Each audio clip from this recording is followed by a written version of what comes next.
अस्सलाम वालेकुम viewers, welcome to the taste of Sindh. उम्मीद त सब खैरियत सां हूंदा। अॼु असां ठाहे रहिया आहियूं मैंगो शेक।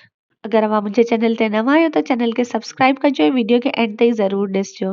ही तमामु शयूं असांखे खपंदियूं मैंगो शेक ठाहिण जे लाइ। हाणे सभिनी खां पहिरीं ब्लेंडर में असां मैंगो जूं क्यूब्स विझी वठंदासीं। ॿिनि अंबनि खे कटे करे असां उन्हनि जूं क्यूब्स ठाहे वरितियूं हुयूं। असां उहे यूज़ कयूं पिया। हाणे असां हिन में विझंदासीं 5 चमचनि जे बराबरि खंडु।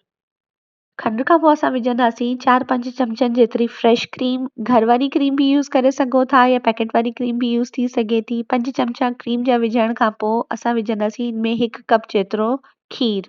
हाणे हिन में कुछ बर्फ़ जूं क्यूब्स विझी वठो ताकि थधो मैंगो शेक ठहे। क्यूब्स विझण खां पोइ हिन खे कवर करे ब्लेंड करे वठो। 3-4 मिंटनि ताईं हिन खे चङी तरह सां ब्लेंड कयो ताकि सभु शयूं पाण में मिक्स थी वञनि ऐं सुठो मैंगो शेक तयार थी वञे। असांजो मैंगो शेक रेडी आहे। हाणे सभिनी खां पहिरीं ग्लास में कुछ बर्फ़ जूं क्यूब्स विझंदा ऐं हुन जे मथां मैंगो शेक विझी वठंदा। मैंगो शेक इलाही आसानी सां ऐं जल्दी तयार थी वेंदो आहे। पाण बि पीओ, घर वारनि खे बि पीआरियो। रेसिपी पसंदि आई हुजे त पंहिंजी फैमिली ऐं फ्रेंड्स सां ज़रूर शेयर कजो ऐं पंहिंजो ऐं पंहिंजी फैमिली जो ख़्यालु रखिजो।